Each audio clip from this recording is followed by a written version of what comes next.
ನಮಸ್ಕಾರ ವೀಕ್ಷಕರೇ ಸಂಡೇ ಹೋ ಯಾ ಮಂಡೇ ಹೋ ರೋಜ್ ಖಾನಾ ಅಂಡೆ ಈ ಜಾಹೀರಾತು ಕೇಳಿದವರೇ ಇಲ್ಲ. ಮೊಟ್ಟೆ ಅಂದ್ರೆ ಇದು ಪ್ರೋಟೀನ್ ಕಣಜ. ಜಿಮ್ಗೆ ಹೋಗೋರು, ಮಕ್ಕಳು, ಗರ್ಭಿಣಿಯರು, ರೋಗಿಗಳು ಹೀಗೆ ಪ್ರತಿಯೊಬ್ಬರಿಗೂ ಕೂಡ ಡಾಕ್ಟರ್ಗಳು ಒಂದು ಎಗ್ ಅನ್ನ ಪ್ರತಿದಿನ ತಿನ್ನಿ ಅಂತ ಹೇಳ್ತಾರೆ. ಆದ್ರೆ ವೀಕ್ಷಕರೇ, ನಾವು ಆರೋಗ್ಯಕ್ಕೆ ಒಳ್ಳೆಯದು ಅಂತ ತಿನ್ನುತ್ತಾ ಇರುವಂತಹ ಇದೇ ಮೊಟ್ಟೆ ನಮಗೆ ಗೊತ್ತಿಲ್ಲದೆ ನಮ್ಮ ದೇಹದೊಳಗೆ ಕ್ಯಾನ್ಸರ್ನಂತಹ ಭಯಂಕರ ರೋಗವನ್ನ ತರತಾ ಇದೆ ಎಂದ್ರೆ ನೀವು ನಂಬ್ತೀರಾ? ಇತ್ತೀಚೆಗೆ ಬಂದಿರುವ ಕೆಲವೊಂದಿಷ್ಟು ವರದಿಗಳು ಮತ್ತು ಸಂಶೋಧನೆಗಳು ಇಡೀ ದೇಶವನ್ನೇ ಬೆಚ್ಚಿಬೀಳಿಸಿವೆ. ಮೊಟ್ಟೆಗಳಲ್ಲಿ ಕ್ಯಾನ್ಸರ್ ಕಾರಕ ಅಂಶಗಳು ಪತ್ತೆಯಾಗಿವೆ ಅಂತ ಸುದ್ದಿ ಈಗ ಎಲ್ಲೆಡೆ ಹಬ್ಬುತ್ತಾ ಆಗಿದೆ. ನಿಜಕ್ಕೂ ಮೊಟ್ಟೆ ತಿಂದ್ರೆ ಕ್ಯಾನ್ಸರ್ ಬರುತ್ತಾ? ಕೋಳಿ ಫಾರ್ಮ್ಗಳಲ್ಲಿ ಕೋಳಿಗಳಿಗೆ ನೀಡುವ ಔಷಧಿಗಳೇ ಇದಕ್ಕೆ ಕಾರಣವಾ? ನಾವು ಎಂಥ ಮೊಟ್ಟೆ ತಿನ್ನಬೇಕು? ಈ ವಿಷಯದ ಬಗ್ಗೆ ಸಂಪೂರ್ಣವಾಗಿ ಸತ್ಯಾಸತ್ಯತೆಯನ್ನ ಇವತ್ತಿನ ಈ ವಿಡಿಯೋದಲ್ಲಿ ಎಳೆಯಾಗಿ ಬಿಡಿಸಿ ನೋಡೋಣ. ದಯವಿಟ್ಟು ವಿಡಿಯೋವನ್ನ ಕೊನೆಯವರೆಗೂ ನೋಡಿ. ಜೊತೆಗೆ ನೀವು ಎಗ್ ತಿಂತಿದ್ದೀರಾ ಅಥವಾ ಯಾವ ಬ್ರ್ಯಾಂಡ್ನ ಎಗ್ ತಿಂತೀರಾ? ನಿಮಗೇನನ್ಸುತ್ತೆ ಕಮೆಂಟ್ ಮೂಲಕ ತಿಳಿಸಿ. ಬನ್ನಿ ವಿಡಿಯೋವನ್ನ ಶುರು ಮಾಡೋಣ.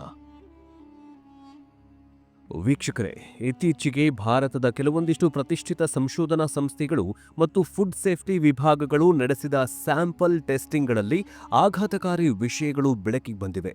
ಮಾರುಕಟ್ಟೆಯಲ್ಲಿ ಸಿಗುವ ಕೆಲವೊಂದಿಷ್ಟು ಕೋಳಿ ಮೊಟ್ಟೆಗಳಲ್ಲಿ ಆಂಟಿಬಯೋಟಿಕ್ ರೆಸಿಡ್ಯೂ ಅಂದ್ರೆ ಪ್ರತಿಜೀವಕಗಳ ಉಳಿಕೆ ಅಂಶಗಳು ಪತ್ತೆಯಾಗಿವೆ.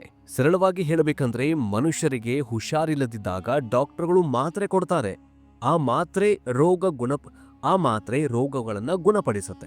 ಆದರೆ ಕೋಳಿಗಳಿಗೆ ನೀಡಲಾಗ್ತಾ ಇರುವ ಅತಿಯಾದ ಔಷಧಗಳು ಅವುಗಳ ದೇಹದಲ್ಲಿ ಕರಗದೆ ಅವು ಇಡುವಂತಹ ಮೊಟ್ಟೆಯ ಮೂಲಕ ಹೊರಗಡೆ ಬರುತ್ತವೆ. ಆ ಮೊಟ್ಟೆಯನ್ನ ನಾವು ತಿಂದಾಗ ಆ ಔಷಧಿ ನೇರವಾಗಿ ನಮ್ಮ ದೇಹವನ್ನ ಸೇರತ್ತೆ. ವರದಿಗಳ ಪ್ರಕಾರ ಇಂತಹ ಮೊಟ್ಟೆಗಳಲ್ಲಿ ಕಂಡುಬಂದಿರುವ ಕೆಲವೊಂದಿಷ್ಟು ರಾಸಾಯನಿಕಗಳು ದೀರ್ಘಕಾಲದವರೆಗೆ ಮನುಷ್ಯನ ದೇಹ ಸೇರಿದ್ರೆ ಅದು ಕಾರ್ಸಿನೋಜೆನಿಕ್ ಅಂದ್ರೆ ಕ್ಯಾನ್ಸರ್ ಉಂಟು ಮಾಡುವ ಗುಣಲಕ್ಷಣಗಳನ್ನು ಹೊಂದಿರಬಹುದು ಅಂತ ಶಂಕಿಸಲಾಗಿದೆ. ಇದು ಕೇವಲ ಒಂದು ಊಹಾಪೋಹವಲ್ಲ, ಬದಲಿಗೆ ವಿಜ್ಞಾನಿಗಳು ನೀಡುತ್ತಾ ಇರುವ ಎಚ್ಚರಿಕೆ ಕರೆಗಂಟೆ. ಈಗ ನಿಮಗೆ ಪ್ರಶ್ನೆ ಮೂಡಬಹುದು, ಕೋಳಿಗಳಿಗೆ ಯಾಕೆ ಇಷ್ಟೊಂದು ಔಷಧಿಯನ್ನ ನೀಡಬೇಕು ಅಂತ? ಇದ್ರ ಹಿಂದೆ ಒಂದು ದೊಡ್ಡ ವ್ಯಾಪಾರ ತಂತ್ರ ಇದೆ. ಹಿಂದೆ ನಮ್ಮ ಹಳ್ಳಿಗಳಲ್ಲಿ ನಾಟಿ ಕೋಳಿಗಳು ಬಯಲಲ್ಲಿ ಮೇಯ್ತಾ ಇದ್ವು. ಅವುಗಳಿಗೆ ಯಾವುದೇ ಇಂಜೆಕ್ಷನ್ ಬೇಕಾಗಿರಲಿಲ್ಲ. ಆದ್ರೆ ಈಗ ಕಾಲ ಬದಲಾಗಿದೆ. ಕೋಳಿ ಫಾರ್ಮ್ಗಳಲ್ಲಿ ಸಾವಿರಾರು ಕೋಳಿಗಳನ್ನ ಒಂದೇ ಸಣ್ಣ ಜಾಗದಲ್ಲಿ ಕೂಡಿ ಹಾಕಿ ಸಾಕ್ತಾರೆ. ಇಷ್ಟು ಇಕ್ಕಟ್ಟಾದ ಜಾಗದಲ್ಲಿ ಒಂದು ಕೋಳಿಗೆ ರೋಗ ಬಂದ್ರೆ ಕೇವಲ ಒಂದೇ ದಿನದಲ್ಲಿ ಸಾವಿರಾರು ಕೋಳಿಗಳಿಗೆ ಹರಡುವ ಸಾಧ್ಯತೆ ಇರುತ್ತೆ. ಜೊತೆಗೆ ಹರಡಿ ಸಾಯುತ್ತವೆ. ಇದನ್ನ ತಡೆಯೋದಕ್ಕೆ ಕೋಳಿಗಳಿಗೆ ರೋಗ ಬರುವ ಮುನ್ನವೇ ಮುಂಜಾಗೃತ ಕ್ರಮವಾಗಿ ಅವುಗಳ ಆಹಾರ ಮತ್ತು ನೀರಿನಲ್ಲಿ ಅತಿಯಾದ ಆಂಟಿಬಯೋಟಿಕ್ಸ್ ಅನ್ನ ಬೆರೆಸಲಾಗತ್ತೆ. ಇನ್ನೂ ಒಂದು ಆಘಾತಕಾರಿ ಅಂಶ ಬೆಳಕಿಗೆ ಬಂದಿದೆ. ಕೋಳಿ ಮರಿ ಹುಟ್ಟಿ ಕೆಲವೇ ವಾರಗಳಲ್ಲಿ ಅದು ದಷ್ಟಪುಷ್ಟವಾಗಿ ಬೆಳಿಬೇಕು. ಆಗಲೇ ಫಾರ್ಮ್ ಮಾಲೀಕರಿಗೆ ಲಾಭ. ಕೋಳಿಗಳ ತೂಕ ಹೆಚ್ಚಾಗೋದಕ್ಕೆ ಗ್ರೋತ್ ಪ್ರೋಟೀನ್ಸ್ ಎಂಬ ಸ್ಟಿರಾಯ್ಡ್ ಮಾದರಿಯ ಔಷಧಿಗಳನ್ನ ನೀಡಲಾಗತ್ತೆ. ಈ ಔಷಧಿಗಳು ಕೋಳಿಯ ರಕ್ತ ಸೇರತ್ತೆ, ಮಾಂಸ ಸೇರತ್ತೆ ಮತ್ತು ಅಂತಿಮವಾಗಿ ಅದು ಇಡುವ ಮೊಟ್ಟೆಯ ಹಳದಿ ಬಣ್ಣದವರೆಗೆ ಬಂದು ಶೇಖರಣೆಯಾಗತ್ತೆ. ಇನ್ನು ನಾವು ಅಂದುಕೊಂಡಿರಬಹುದು, ಸ್ವಲ್ಪ ಔಷಧಿ ಇದ್ರೆ ಏನಾಗತ್ತೆ, ನಾವು ಕೂಡ ಮಾತ್ರೆ ತಿಂತೀವಲ್ವಾ ಅಂತ ನಾವು ಅನ್ಕೊಳ್ಬಹುದು. ಆದ್ರೆ ನಾವು ಇಲ್ಲೇ ಎಡವುತ್ತಾ ಇದ್ದೀವಿ ನೋಡಿ. ನಮಗೆ ಜ್ವರ ಬಂದಾಗ ನಾವು ಡಾಕ್ಟರ್ ಸಲಹೆ ಮೇರೆಗೆ 3 ದಿನವೋ ಅಥವಾ 5 ದಿನವೋ ಆಂಟಿಬಯೋಟಿಕ್ ಅನ್ನ ತಗೊಳ್ತೀವಿ. ಆದ್ರೆ ನಾವು ದಿನನಿತ್ಯ ತಿನ್ನುವಂತಹ ಮೊಟ್ಟೆಯ ಮೂಲಕ ಸ್ವಲ್ಪವೇ ಆಂಟಿಬಯೋಟಿಕ್ ನಮ್ಮ ದೇಹ ಸೇರ್ತಾ ಇದ್ರೆ ಏನಾಗತ್ತೆ ಗೊತ್ತಾ? ಇದಕ್ಕೆ ವಿಜ್ಞಾನದಲ್ಲಿ ಆಂಟಿ ಮೈಕ್ರೋಬಿಯಲ್ ರೆಸಿಸ್ಟೆನ್ಸ್ ಅಥವಾ AMR ಸೂಪರ್ ಬಿಗ್ ಸಮಸ್ಯೆಯಂತಹ ಕರಿತೀವಿ. ಅಂದ್ರೆ ನಮ್ಮ ದೇಹದಲ್ಲಿರುವ ರೋಗಾಣುಗಳು ಈ ಔಷಧಿಗೆ ಒಗ್ಗಿಕೊಂಡು ಬಿಡತ್ವೆ.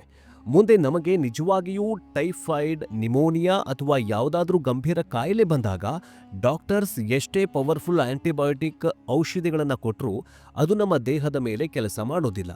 ಯಾಕಂದ್ರೆ ಮೊಟ್ಟೆಯ ಮೂಲಕ ಬಂದ ಔಷಧಿಯಿಂದಾಗಿ ರೋಗಾಣುಗಳು ಬಲಶಾಲಿಯಾಗಿರುತ್ತವೆ. ಇನ್ನು ಕ್ಯಾನ್ಸರ್ ವಿಚಾರಕ್ಕೆ ಬರೋದಾದ್ರೆ, ಕೆಲವೊಂದಿಷ್ಟು ನಿಷೇಧಿತ ಆಂಟಿಬಯೋಟಿಕ್ಸ್, ಉದಾಹರಣೆಗೆ ನೈಟ್ರೋಫ್ಯೂರಾನ್ ಕೋಳಿಗಳಲ್ಲಿ ಬಳಸಿದ್ರೆ ಅದು ಮನುಷ್ಯರಲ್ಲಿ ಕ್ಯಾನ್ಸರ್ ಕಾರಕವಾಗಿ ಬದಲಾಗುವ ಸಾಧ್ಯತೆ ಇದೆ ಅಂತ ಅಂತಾರಾಷ್ಟ್ರೀಯ ಕ್ಯಾನ್ಸರ್ ಸಂಶೋಧನಾ ಸಂಸ್ಥೆಗಳು ಎಚ್ಚರಿಕೆ ನೀಡಿವೆ. ಇಲ್ಲಿ ಸರ್ಕಾರದ ಪಾತ್ರ ಬಹಳ ಮುಖ್ಯವಾಗುತ್ತೆ. ಯುರೋಪ್ ಮತ್ತು ಅಮೆರಿಕದಂತಹ ದೇಶಗಳಲ್ಲಿ ಕೋಳಿಗಳಿಗೆ ಆಂಟಿಬಯೋಟಿಕ್ ಕೊಡುವುದರ ಮೇಲೆ ಕಠಿಣ ನಿಷೇಧವನ್ನು ಹೇರಲಾಗಿದೆ. ಆದರೆ ಭಾರತದಲ್ಲಿ ನಿಯಮಗಳಿದ್ರೂ ಕೂಡ ಪಾಲನೆ ಸರಿಯಾಗಿ ಆಗ್ತಾ ಇಲ್ಲ. ಇನ್ನು ಸರ್ಕಾರವು ಕೂಡ food safety and standards authority of India ಮೂಲಕ ಕೋಳಿ ಫಾರ್ಮ್ಗಳಲ್ಲಿ ಬಳಸುವ ಔಷಧಿಗಳ ಮೇಲೆ ಕಣ್ಣಿಡಬೇಕು. ಮಾರುಕಟ್ಟೆಗೆ ಬರುವಂತಹ ಕೋಳಿಗಳನ್ನು ರ್ಯಾಂಡಮ್ ಆಗಿ ಲ್ಯಾಬ್ ಟೆಸ್ಟ್ಗೆ ಬಳಸಬೇಕು. ಜೊತೆಗೆ ಅವುಗಳೆಲ್ಲವುಗಳನ್ನು ಟೆಸ್ಟ್ಗೆ ಕಳುಹಿಸಿಕೊಡಬೇಕು. ಇನ್ನು ಕೋಳಿ ಸಾಗಾಣಿಕೆದಾರರಿಗೆ ಔಷಧಿಯ ಅಡ್ಡ ಪರಿಣಾಮಗಳ ಬಗ್ಗೆ ಮತ್ತು ವಿಡ್ರಾವಲ್ ಪೀರಿಯಡ್ ಬಗ್ಗೆ ತಿಳಿಸಬೇಕು. ಅಂದರೆ ಕೋಳಿ ಔಷಧಿ ಕೊಟ್ಟು ನಂತರ ಕನಿಷ್ಠ 7ರಿಂದ 10 ದಿನಗಳ ಕಾಲ ಅದರ ಮೊಟ್ಟೆ ಅಥವಾ ಮಾಂಸವನ್ನು ಮಾರಾಟ ಮಾಡಬಾರದು ಅನ್ನುವಂತಹ ನಿಯಮವನ್ನು ಜಾರಿಗೆ ತರಬೇಕು. ಇನ್ನು ಜನ ಎಂಥ ಮೊಟ್ಟೆ ತಿನ್ನಬೇಕು, ಪರಿಹಾರ ಏನು ಅನ್ನೋದನ್ನು ನೋಡ್ತಾ ಹೋಗೋದಾದ್ರೆ, ಈಗ ನಾವು ಮೊಟ್ಟೆ ತಿಂತಾ ಇದ್ದೀವಲ್ಲ, ಇನ್ನು ಮುಂದೆ ನಾವು ತಿನ್ನಬೇಕೋ ಬೇಡವೋ? ಖಂಡಿತ ಇಲ್ಲ. ಮೊಟ್ಟೆ ಅದ್ಭುತವಾದ ಆಹಾರ, ಆದರೆ ನಾವು ಜಾಗೃತರಾಗಿರಬೇಕು. ನಾಟಿ ಕೋಳಿ ಮೊಟ್ಟೆಯನ್ನೇ ತಿನ್ನಬೇಕು.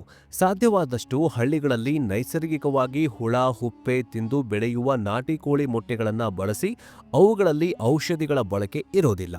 ಇನ್ನು ಈಗ ಮಾರುಕಟ್ಟೆಯಲ್ಲಿ ಮತ್ತು ಸೂಪರ್ ಮಾರ್ಕೆಟ್ಗಳಲ್ಲಿ ಕೆಲವೊಂದಿಷ್ಟು ಕಂಪನಿಗಳು ಆಂಟಿಬಯೋಟಿಕ್ ಫ್ರೀ ಎಂಬ ಪ್ರಾಮಾಣಿಕವಾಗಿರುವಂತಹ ಕಂಪನಿಗಳು ಮೊಟ್ಟೆಗಳನ್ನು ಮಾರಾಟ ಮಾಡ್ತಾ ಇದ್ದಾವೆ. ಅವು ಸ್ವಲ್ಪ ದುಬಾರಿ ಇರಬಹುದು, ಆದರೆ ಆರೋಗ್ಯಕ್ಕೆ ಸುರಕ್ಷೆ. ಅಂಥ ಮೊಟ್ಟೆಗಳನ್ನು ತಿಂದರೆ ಏನೂ ಪ್ರಾಬ್ಲಮ್ ಆಗೋದಿಲ್ಲ. ನಿಮಗೆ ಪರಿಚಯವಿರುವ ಅಥವಾ ನೈರ್ಮಲ್ಯ ಕಾಪಾಡುವ ಫಾರ್ಮ್ಗಳಿಂದ ನೇರವಾಗಿ ಮೊಟ್ಟೆಯನ್ನು ತಿಂದರೆ ಅಥವಾ ಖರೀದಿ ಮಾಡಿದ್ರೆ ಏನು ಪ್ರಾಬ್ಲಮ್ ಆಗೋದಿಲ್ಲ. ಇವೆಲ್ಲವೂ ಕೂಡ ಏನಾಗುತ್ತಂತಂದರೆ ಇವೆಲ್ಲ ನಾವು ಪ್ರಿಕಾಷನ್ಸ್, ಜಾಗೃತಿಯನ್ನು ತಗೊಳ್ಬೇಕು. ಇನ್ನು ಮೊಟ್ಟೆ ಖರೀದಿಸುವಾಗ ಮತ್ತು ಬಳಸುವಾಗ ವಹಿಸಬೇಕಾದ ಎಚ್ಚರಿಕೆ ಕ್ರಮಗಳೇನು ಅಂತ ನೋಡ್ತಾ ಹೋಗೋದಾದರೆ, ವಾಸನೆ. ಮೊಟ್ಟೆಯನ್ನು ಒಡೆದಾಗ ವಿಚಿತ್ರವಾದ ಅಥವಾ ರಾಸಾಯನಿಕವಾಗಿರುವಂತಹ ವಾಸನೆ ಬಂದರೆ ಅದನ್ನು ಬಳಸಬೇಡಿ. ಬಣ್ಣ. ಮೊಟ್ಟೆಯ ಹಳದಿ ಭಾಗ ಯೋಕಿರತ್ತಲ್ಲ, ತುಂಬ ತಿಳಿ ಹಳದಿ ಇದ್ದರೆ ಅಥವಾ ಅತಿಯಾದ ಗಾಢ ಕೇಸರಿ ಬಣ್ಣ ಇದ್ದರೆ ಎಚ್ಚರ ವಹಿಸಿ. ಕೆಲವೊಮ್ಮೆ ಕೃತಕ ಮೊಟ್ಟೆಗಳನ್ನು ಅಂದರೆ ಕೃತಕ ಬಣ್ಣಗಳನ್ನು ಆಹಾರದಲ್ಲಿ ಬೆರಕೆ ಮಾಡಲಾಗತ್ತೆ. ಚೆನ್ನಾಗಿ ಬೇಯಿಸಬೇಕು. ಅರ್ಧಂಬರ್ಧ ಬೇಯಿಸಿದ ಮೊಟ್ಟೆಗಿಂತ ಚೆನ್ನಾಗಿ ಬೇಯಿಸಿದ ಅಥವಾ ಸಂಪೂರ್ಣವಾಗಿ ಫ್ರೈ ಮಾಡಿದ ಮೊಟ್ಟೆಯನ್ನು ತಿನ್ನುವುದು ಸುರಕ್ಷಿತ. ಆದರೂ ನೆನಪಿರಲಿ, ಚೆನ್ನಾಗಿ ಬೇಯಿಸುವುದರಿಂದ ಬ್ಯಾಕ್ಟೀರಿಯಾ ಸಾಯುತ್ತೆ ಹೊರತು ಅದರಲ್ಲಿರುವಂತಹ ಕೆಮಿಕಲ್ ಅಥವಾ ಆಂಟಿಬಯೋಟಿಕ್ ನಾಶವಾಗಲ್ಲ. ಹಾಗಾಗಿ ಮೂಲವೇ ಶುದ್ಧವಾಗಿರಬೇಕು. ಅಂದರೆ ನೀವು ಮೂಲವಾಗಿ ಅದನ್ನು ಶುದ್ಧೀಕರಣ ಅಂದರೆ ಈ ಯಾವುದೇ ಆಂಟಿಬಯೋಟಿಕ್ಸ್ ಇಲ್ಲದೆ ಇರುವಂತಹ ಮೊಟ್ಟೆಗಳನ್ನೇ ನೀವು ತಿಂದರೆ ಅಥವಾ ಖರೀದಿ ಮಾಡಿದ್ರೆ ಒಳ್ಳೆಯದು. ಇನ್ನು ವೀಕ್ಷಕರೇ, ಆರೋಗ್ಯವೇ ಭಾಗ್ಯ. ನಾವು ಬಾಯಿ ರುಚಿಗೆ ಅಥವಾ ಅಗ್ಗ ಅಂತ ಏನನ್ನೋ ತಿಂದು ನಂತರ ಆಸ್ಪತ್ರೆಗೆ ಲಕ್ಷಾಂತರ ರೂಪಾಯಿ ಸುರಿಯೋದಕ್ಕಿಂತ ತಿನ್ನುವಾಗಲೇ ಎಚ್ಚರಿಕೆ ವಹಿಸೋದು ಜಾಣತನ. ಮೊಟ್ಟೆ ವಿಷಯದಲ್ಲಿ ಭಯಪಡುವ ಅಗತ್ಯ ಇಲ್ಲ, ಆದರೆ ಜಾಗೃತಿ ಖಂಡಿತ ಬೇಕು. ಆದಷ್ಟು ಆರ್ಗ್ಯಾನಿಕ್ ಅಥವಾ ನಾಟಿ ಮೊಟ್ಟೆಗಳ ಕಡೆಗೆ ಒಲವನ್ನು ತೋರಿಸಿ ಸರ್ಕಾರವೂ ಕೂಡ ಇದರ ಬಗ್ಗೆ ಕಠಿಣ ಕ್ರಮವನ್ನು ಕೈಗೊಳ್ಳಬೇಕು ಅಂತ ಈ ಮೂಲಕ ನಾವು ಕೂಡ ಬೇಡಿಕೊಳ್ತಾ ಇದ್ದೀವಿ.